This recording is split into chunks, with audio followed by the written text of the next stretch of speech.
The lawyer's office felt like a tomb. I sat frozen in my chair, watching my husband Marcus pace like a caged animal.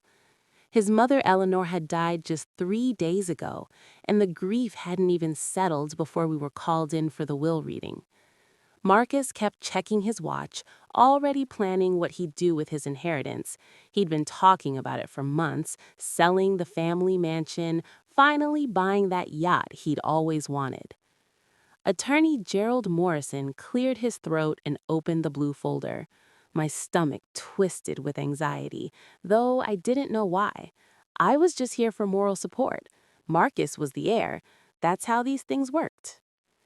I leave the entirety of my estate to my daughter-in-law, Claire Hartwell, Morrison read aloud. Time stopped. The words didn't make sense. I felt like I'd been punched in the chest. Marcus's face went white, then bright red. "What?" he choked out. "That's impossible." Morrison continued reading, his voice steady and professional. "To my son Marcus, I leave only my journals and photo albums, hoping he'll finally learn what truly matters." The lawyer slid an envelope across the table to me. "Mrs. Hartwell left you a letter explaining everything." Marcus lunged forward and grabbed the envelope before I could touch it. "This is fraud! My mother would never!" His voice cracked with rage and disbelief. "You must have tricked her, poisoned her mind against me." I couldn't speak, couldn't move. Eleanor had left me everything? The mansion worth $3 million, the investment accounts, the vacation homes, the art collection, all of it? We'd been friendly, sure, but this was insane.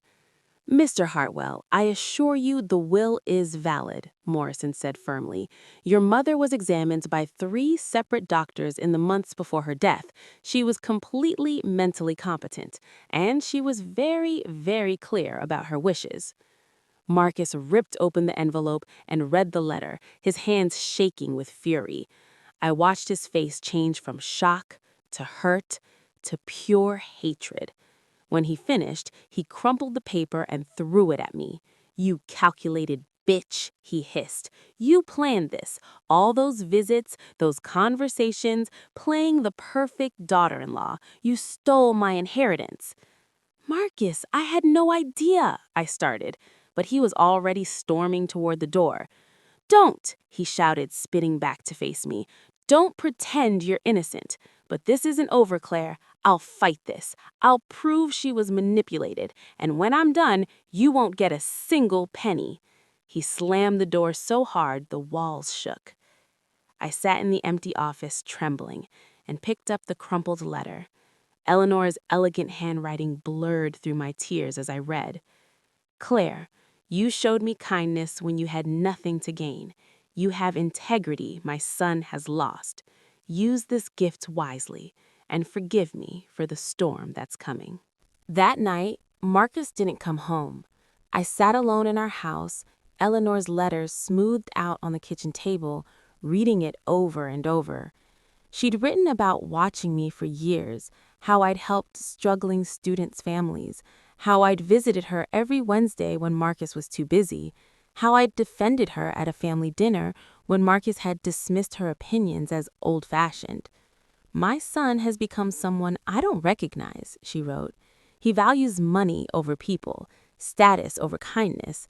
This inheritance isn't punishment, it's a final lesson. And Claire, it's your freedom. You've earned this by being who you are."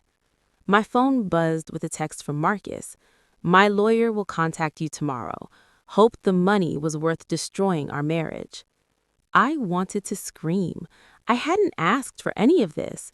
I was a 5th-grade teacher making $42,000 a year. I drove a 10-year-old Honda. I'd married Marcus because I loved him, not for his family's money. But now, in his mind, I was a gold digger who'd manipulated a dying woman. The next morning, Attorney Morrison called. "Claire, Marcus has hired Vincent Carstairs." My stomach dropped. Even I had heard of Carstairs, the vicious estate lawyer who destroyed families in courtroom battles. "He's filing to contest the will. They're claiming undue influence and mental incompetence. But you said Eleanor was examined by doctors. She was, and we have mountains of evidence proving her competency. But Carstairs will make this ugly. Are you prepared for that? I wasn't prepared for any of this, but what choice did I have? What do I need to do?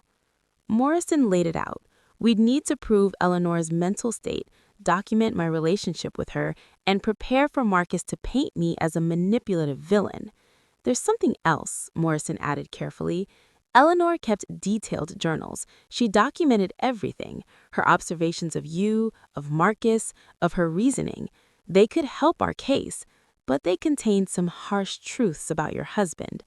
How harsh? Let's just say Eleanor saw things about Marcus that most mothers wouldn't want to admit about their sons. That afternoon, I met Morrison at his office to read the journals. What I found shattered the last pieces of my marriage. Eleanor had documented years of Marcus's behavior, his casual cruelty, his obsession with status, his treatment of me. She wrote about overhearing him on the phone, mocking my teaching career to his friends. She'd seen him flirting with other women at charity events while I was working late. She'd watched him dismiss my opinions, control our finances without consulting me, and slowly try to mold me into the trophy wife he wanted. But the worst entry was from 8 months ago. Today, Marcus asked me to pressure Claire into quitting her job. He said it looks bad that his wife works at a public school instead of volunteering on museum boards. When I refused, he said I was too sentimental about the lower classes. I don't know when my son became such a snob. Claire deserves better than this life. Tears streamed down my face as I read. Had I been blind, or had I just been making excuses for him all these years? I'm sorry you had to see this, Morrison said gently. I wiped my eyes. No, I needed to. Eleanor was trying to save me, wasn't she? I think she was trying to save you both, but she knew only one of you would accept the help. 3 weeks into the legal battle, I got a strange phone call.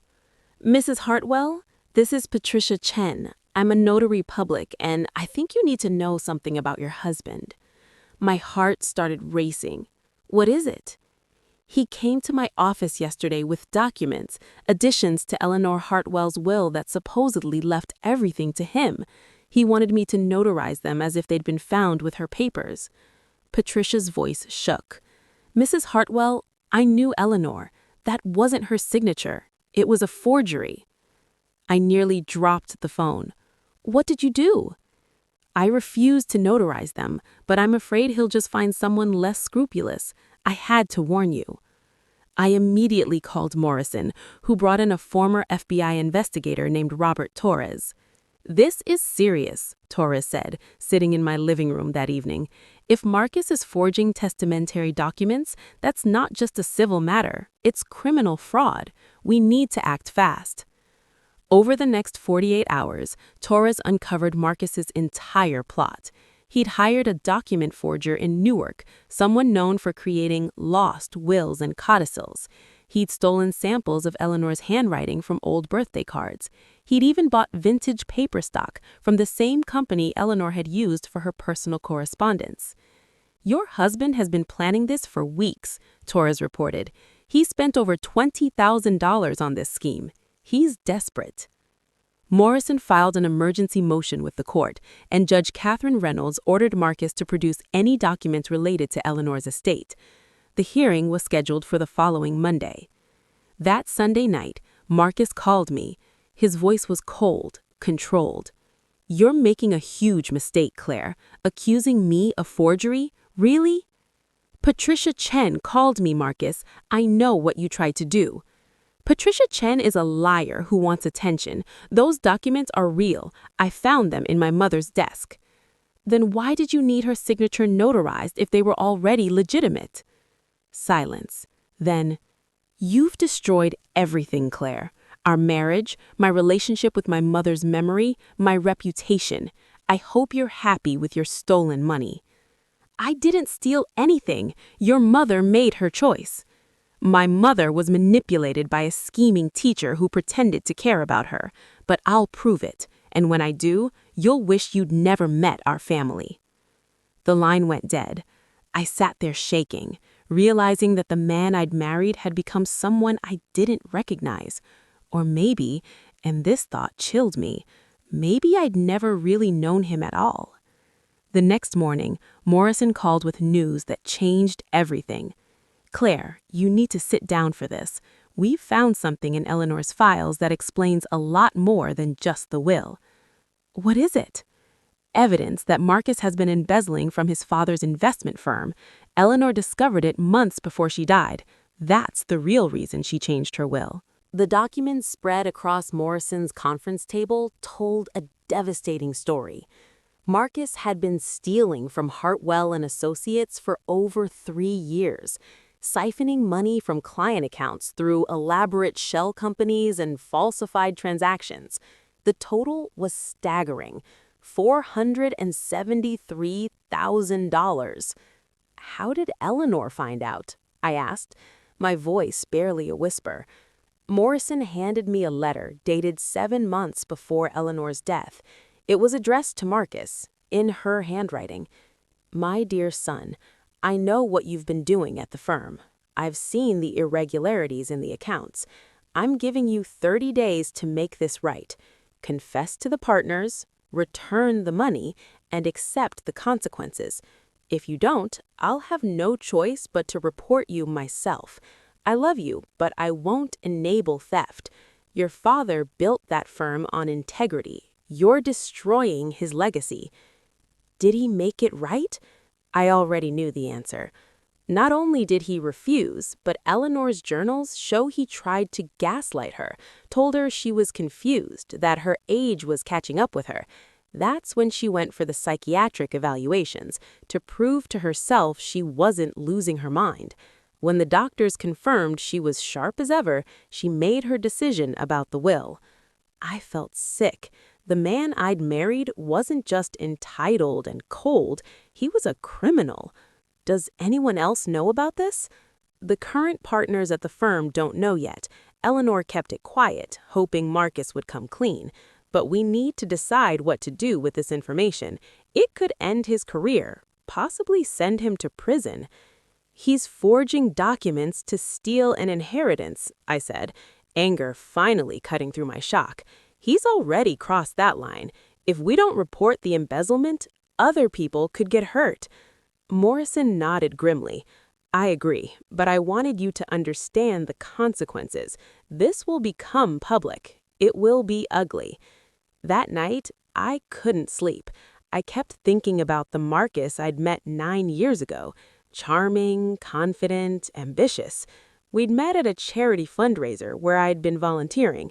He'd seemed so passionate about helping others, about using his privilege for good. When had he changed? Or had I just been too naive to see who he really was? At 2 a.m., my phone lit up with texts from an unknown number. Photos. Dozens of them. Marcus with different women at hotels, restaurants, always when he told me he was working late or traveling for business. The final text read, "Thought you should know who you married. He doesn't deserve you. A friend." I stared at the photos until dawn, watching my marriage disintegrate in pixels and timestamps. Some of these affairs went back years. While I'd been teaching kids to read, grading papers late into the night, believing we were building a life together, he'd been living a completely different reality.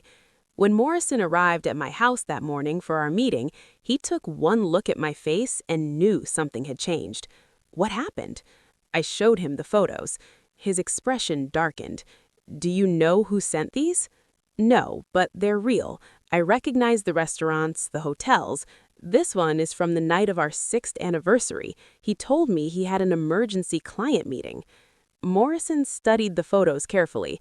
"Claire, I think Eleanor might have had these. There's a sealed envelope in her safe deposit box marked for you. We weren't going to open it unless necessary, but given everything that's happening..." An hour later, we sat in the bank's private viewing room. The envelope contained more photos, along with a letter from Eleanor. "My dearest Claire, if you're reading this, then Marcus has forced your hand by contesting the will. I'd hoped it wouldn't come to this, that he might surprise me and accept my decision with grace, but I know my son. These photos are my insurance policy for you.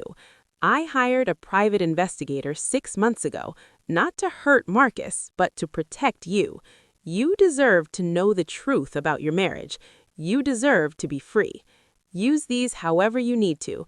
Protect yourself. I'm so sorry for the pain my family has caused you. I couldn't cry anymore. I was beyond tears. She knew everything. Eleanor was trying to give you ammunition, Morrison said quietly. In estate battles, character matters. If Marcus is going to paint you as a gold digger, we can show the judge who he really is. Do we have to use them? It feels so vindictive. That depends on how dirty Marcus wants to play. But Claire, you need to understand, Carstairs is probably digging up everything he can about you right now. They'll find your student loan debt, that parking ticket from college, anything they can twist into a lie. Eleanor wanted you to have options. The hearing arrived faster than I'd expected. Judge Reynolds' courtroom was all dark wood and harsh fluorescent lights. Marcus sat at the plaintiff's table with Vincent Carstairs, looking confident in an expensive navy suit. He wouldn't look at me. Carstairs opened with a devastating portrait of me as a calculating opportunist who deliberately befriended a lonely, aging woman. Your Honor, Mrs. Claire Hartwell systematically isolated Eleanor Hartwell from her son, poisoning her mind with lies and manipulations. She saw a vulnerable woman and an opportunity for wealth beyond her wildest dreams. He presented a timeline of my visits to Eleanor, making them sound sinister. He emphasized the difference in our backgrounds, my working-class parents versus the Hartwell fortune. He even brought up my student loan debt, implying I'd been desperate for money. Then it was Morrison's turn. He started with the psychiatric evaluations, 3 separate doctors confirming Eleanor's perfect mental health. He showed her journals, her clear, rational observations, but then he brought out the big guns. Your Honor, the plaintiff has painted Mrs. Claire Hartwell as a manipulator, but let's look at who actually engaged in manipulation. Morrison displayed bank records showing Marcus's embezzlement. Eleanor Hartwell discovered her son was stealing from the family business. She gave him a chance to make it right. He refused and tried to convince her she was senile. Marcus's face went purple. Carstairs jumped up. Objection! This is completely irrelevant to... It's extremely relevant, Judge Reynolds cut him off, studying the documents. It speaks directly to motive and character. Continue, Mr. Morrison. Morrison then reveals Patricia Chen's testimony about the forgery attempt. He showed the fake codicils Marcus had tried to create, complete with the forger's analysis showing they were fraudulent. The judge's expression grew darker with each revelation. Finally, Morrison presented Eleanor's sealed letter and the photos. Mrs. Eleanor Hartwell knew her son might contest this will. She documented everything, his theft, his lies, his infidelities, not to punish him, but to ensure Claire had the means to defend herself. The photos flashed on the courtroom screen. Marcus with various women, the dates matching up with lies he'd told me. I watched him shrink in his chair, watched Carstairs whisper furiously in his ear. Your Honor, Morrison continued, Eleanor Hartwell didn't choose Claire because she was manipulated. She chose Claire because in 8 years of marriage to her son, Claire showed more integrity, kindness, and genuine concern for others than Marcus ever demonstrated. This will isn't the result of undue influence. It's the decision of a clear-minded woman who saw both of them for who they really are. Judge Reynolds called a recess. Marcus rushed out of the courtroom without looking back. I sat there, drained, feeling like my entire life had been dissected in public. Morrison squeezed my shoulder. You did great. Just sitting there with dignity while they tried to tear you down, that matters. 20 minutes later, we were called back. Judge Reynolds looked stern. I've reviewed all the evidence presented today. The psychiatric evaluations alone would be sufficient to establish Mrs. Eleanor Hartwell's competency, but combined with the documented evidence of Mr. Marcus Hartwell's embezzlement, attempted forgery, and repeated deceptions, the picture is crystal clear. She turned her gaze on Marcus. Mr. Hartwell, your mother's will stands as written. Furthermore, I'm referring this case to the prosecutor's office for investigation of forgery and fraud. Your attempt to fabricate testamentary documents is a serious crime." Marcus stood up, his face contorted with rage. "This is insane! That money is mine by right. She's nobody, just a—" "Sit down, Mr. Hartwell," the judge said coldly. "You've lost. Accept it with whatever grace you can muster." The scandal exploded across Connecticut's wealthy social circles within hours. Marcus Hartwell, embezzler, forger, adulterer, caught trying to steal his mother's estate from his innocent wife. The story had everything the gossip networks loved. I filed for divorce the next day. Morrison recommended a colleague who specialized in family law, and she assured me it would be straightforward given Marcus's behavior. "With the evidence we have, he won't fight you on anything," she said. "He'll want this over quietly." She was right. Marcus signed the papers within a week, agreeing to a clean split of our marital assets, which were minimal compared to Eleanor's estate. He moved out of state, taking a job at a firm in Texas where his reputation hadn't preceded him. The partners at Hartwell and Associates quietly pushed him out, allowing him to resign rather than press charges, probably to avoid the publicity. But the real closure came from an unexpected source. One evening, Marcus's sister Jennifer showed up at my door. We'd never been close. She lived in California and rarely visited. She looked uncomfortable but determined. "Can I come in?" she asked. I almost said no, but curiosity won out. We sat in the living room, tea growing cold between us. "I need to apologize," Jennifer said finally. "For years, I've watched Marcus treat you like you weren't good enough for our family. I never said anything because I believed it too. We Hartwells have this toxic belief that money and breeding make us better than everyone else.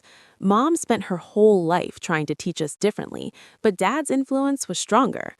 "Why are you telling me this?" "Because Mom was right about you. I read her journals. Morrison sent me copies during the trial preparation. She saw something in you that the rest of us missed. You weren't trying to climb the social ladder or change yourself to fit in. You just were yourself. Kind, hardworking, genuine. That threatened Marcus because it highlighted everything he wasn't." Jennifer pulled out an envelope. "This is from Mom. She left it with me years ago, said to give it to you if things ever got bad with Marcus. I guess she knew this might happen." The letter inside was short. "Claire, if you're reading this, you've discovered the truth about my son and you're probably hurting. Don't let this experience make you bitter or cynical. You have a beautiful heart. That's why I chose you to carry on what truly matters about the Hartwell name. Not the money or status, but the responsibility to do good in the world. Use what I've given you wisely. Build a life that reflects your values, not ours. You were always too good for this family, but I'm selfish enough to hope you'll still remember me fondly." I did cry then. Jennifer hugged me awkwardly, and we both laughed at how strange this all was. "What will you do with it all?" Jennifer asked. "The money, I mean." I'd been thinking about that for weeks. Eleanor wanted me to do good with it, so I will. I'm setting up a foundation, scholarships for kids from working-class families who want to become teachers, and I'm going back to the classroom. "You're not quitting teaching?" "Why would I? I love teaching. The money just means I can help more kids, fund classroom supplies, support other teachers. That's what Eleanor would have wanted." After Jennifer left, I stood in the mansion, my mansion now, though it still felt strange to think that way. I walked through rooms filled with 3 generations of Hartwell history, and I made a decision. I would sell this mausoleum of privilege. I'd keep enough to live comfortably, set up the foundation, and donate the rest to causes that actually mattered: education, poverty relief, programs that gave kids like me a fighting chance. Eleanor hadn't just given me money, she'd given me the power to choose what kind of person I wanted to be, freed from the weight of expectations and control that Marcus had wrapped around me like chains. 6 months after the trial, I stood in front of my 5th grade class at Riverside Academy for the first time since Eleanor's death. The kids cheered when I walked in. They'd made a giant "Welcome back, Miss Hartwell" banner that stretched across the entire whiteboard. My replacement had been adequate, but I'd missed these kids terribly. "Did you really inherit a mansion?" Tommy Ramirez called out, unable to contain himself. "Tommy, raise your hand," I said automatically, then smiled. But yes, I did. And you know what? I'm selling it to build a library in the neighborhood where I grew up.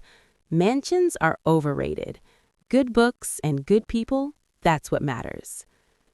The Eleanor Hartwell Foundation officially launched that month. We'd funded our first 50 scholarships for aspiring teachers from low-income backgrounds, created grants for classroom supplies in underfunded schools, and established mentorship programs. The board of directors included 3 former teachers, a social worker, and Jennifer Hartwell, who'd surprised me by requesting a position. "I've spent 20 years working in tech in Silicon Valley, hoarding money," Jennifer had said. "I want to do something that actually matters for once. Let me help you build this."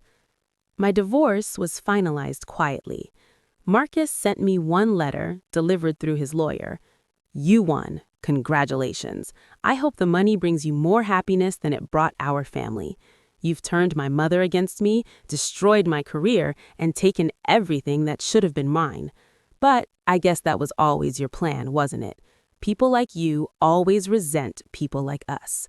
Enjoy your stolen fortune." I didn't respond. There was nothing left to say. He couldn't see that Eleanor had been trying to save him, not punish him. He'd never understand that I would have traded the entire inheritance to have my marriage back, if that marriage had ever been real in the first place.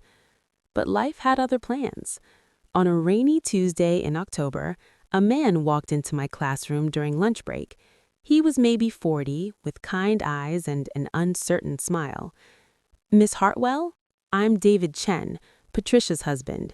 She's the notary who—" I remember. She saved me from a nightmare. "She wanted me to give you this." He handed me a business card. "I run a nonprofit that provides legal services to teachers facing union disputes and wrongful terminations. Patricia thought you might want to fund some of our work through your foundation. And selfishly, I was hoping to meet the woman who convinced my wife that doing the right thing still matters." We talked for an hour, then 2. David's passion for protecting teachers reminded me why I'd fallen in love with education in the first place. The foundation ended up partnering with his organization, funding 3 new staff attorneys who would work exclusively on teachers' rights cases. Over coffee the following week, David and I discovered we had more in common than professional interests. He'd been divorced for 3 years, also betrayed by a partner he'd trusted completely. We were both wary, both scarred, but there was something comfortable about being with someone who understood what betrayal felt like. "I'm not looking for anything," I said nervously. "I'm still processing everything that happened." "Me too," his smile gentle.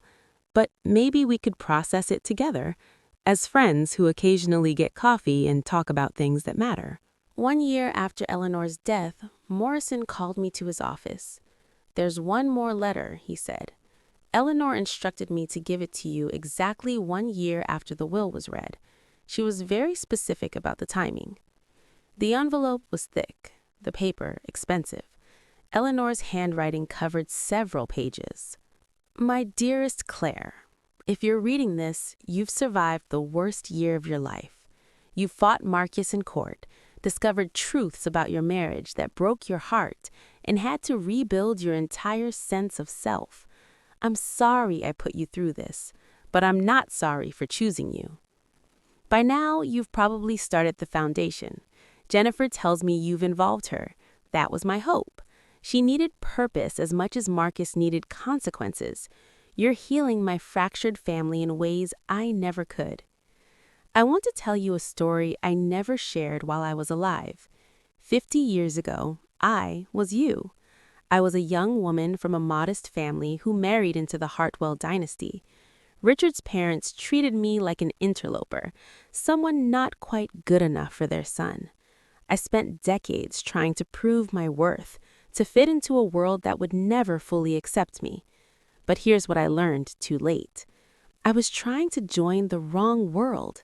The wealth, the status, the society connections, none of it mattered. What mattered was the work I did volunteering at soup kitchens, the anonymous donations I made to schools, the quiet ways I tried to do good when no one was watching. That's where I found meaning. When I watched you over the years, I saw someone who already understood what took me decades to learn. You never tried to become a Hartwell. You stayed Claire, the teacher, the volunteer, the woman who sees people, not status symbols. That's why I chose you, not to punish Marcus, but to entrust you with the power to do what I never could. Use this money the way it should have been used all along. My son may never forgive you. He may never understand that I gave him the greatest gift I could, the chance to learn that character matters more than wealth. Whether he learns that lesson is up to him.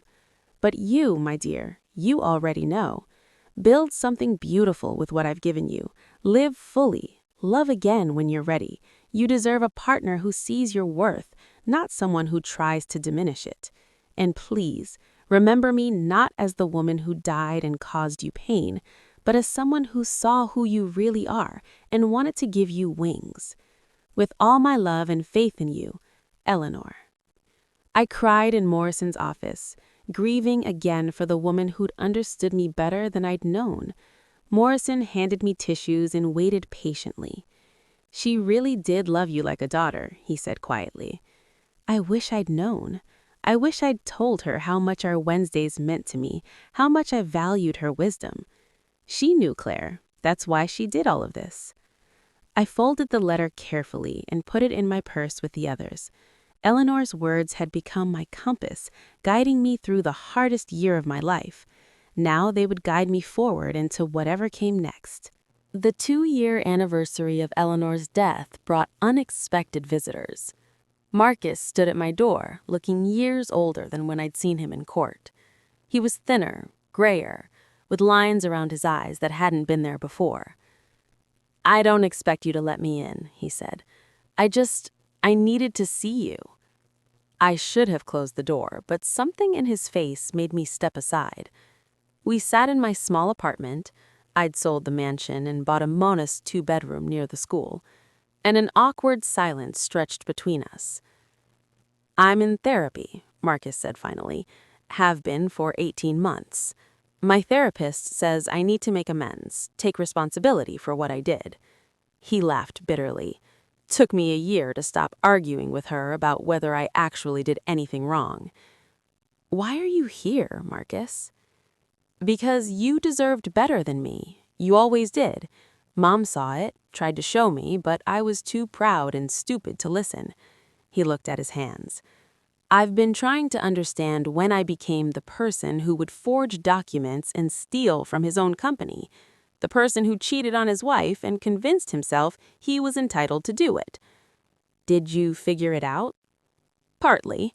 My dad raised me to believe Hartwells were special, that rules didn't really apply to us, and I wanted so badly to live up to his legacy that I lost track of what actually matters. By the time Mom tried to intervene, I was in too deep to admit I'd failed. I didn't say anything. I wasn't ready to forgive him, might never be ready. But I could listen. I'm not asking for forgiveness, Marcus continued, as if reading my thoughts. I'm just asking you to know that I see it now. You weren't the villain in our story. I was. You were always genuine, always kind, and I tried to break that in you because it reminded me of everything I'd lost in myself. He stood to leave. The foundation you built, it's remarkable. Mom would be proud. Hell, I'm proud, though I have no right to be. You took what could have been a toxic inheritance and turned it into something beautiful. That takes strength I never had.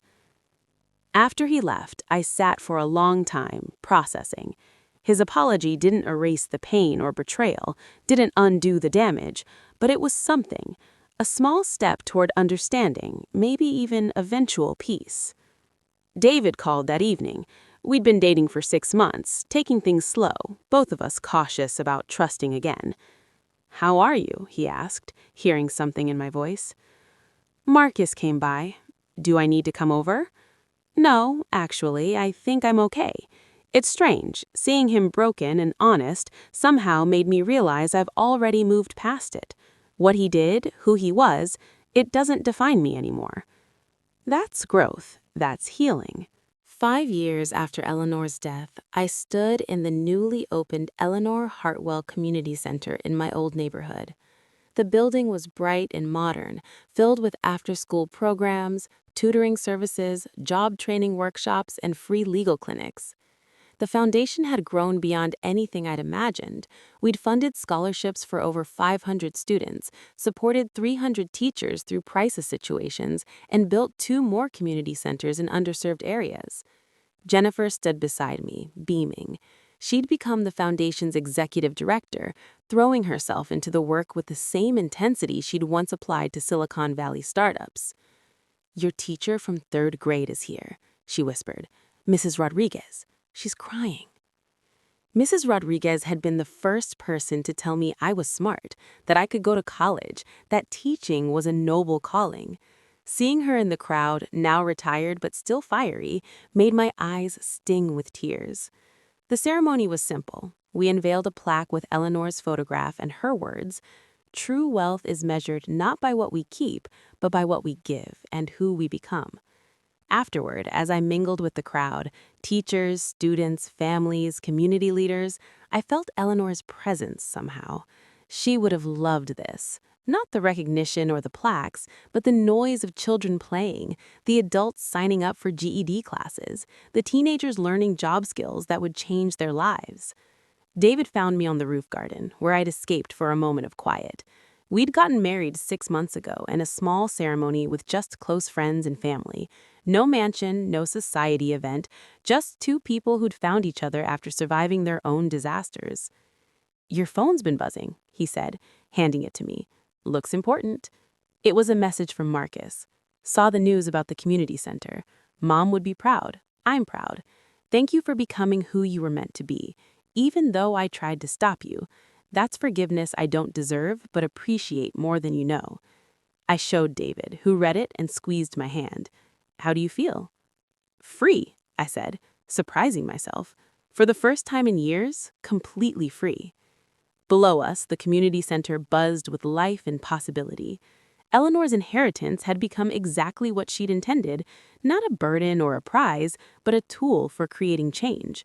She'd seen something in me I hadn't seen in myself, the potential to transform pain into purpose, betrayal into building something beautiful. I thought about who I'd been 5 years ago, the uncertain teacher married to a man who didn't value her, unaware of the storm coming. That Claire would never have believed this ending was possible, but Eleanor had known. She'd seen the strength I'd need and trusted me to find it. "Ready to go back down?" David asked.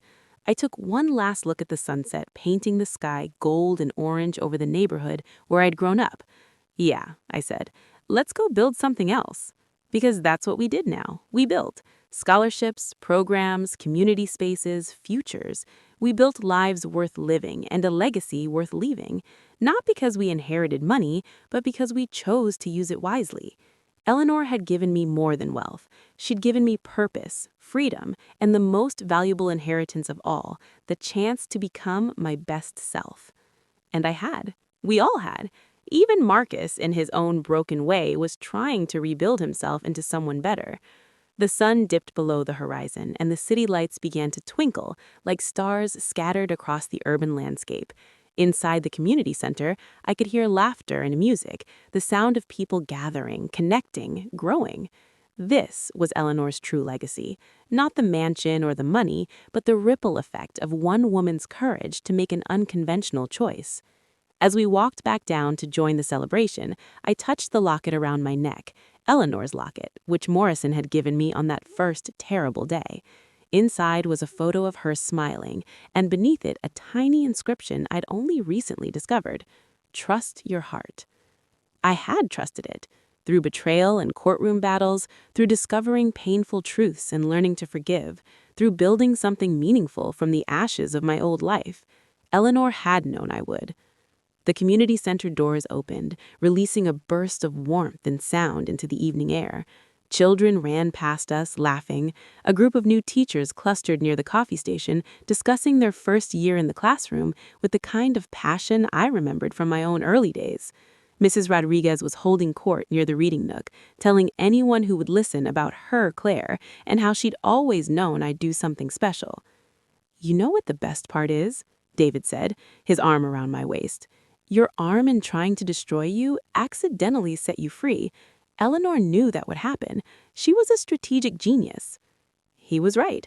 If Eleanor had left the money to Marcus, I would have stayed in that marriage, slowly dimming my light to avoid his resentment. I would have taught my classes and told myself I was happy, never realizing how much more I was capable of. Instead, she'd forced a crisis that revealed the truth about Marcus, about our marriage, about who I really was when I stopped trying to fit into someone else's vision of my life. "Do you ever wish it would have been different?" I asked, "that you could go back and avoid all the pain?" He thought about it seriously. "No, because the pain taught me what I was made of, and it led me here, to you, to this. I wouldn't trade that for anything." Jennifer appeared at the door, waving frantically. "Claire, the mayor just arrived, and Channel 7 wants an interview. And oh my God, you need to see this. The kids made you a thank you video. I'm not crying, you're crying." I laughed and let David lead me back inside. This was my life now, chaotic, meaningful, filled with people who saw me clearly and loved me anyway. It wasn't perfect. I still had moments when the betrayal stung, when I wondered how I'd missed the signs of Marcus's true nature. But those moments grew fewer and farther between, replaced by gratitude for the unexpected gift Eleanor had given me. Not the money, the permission to become myself.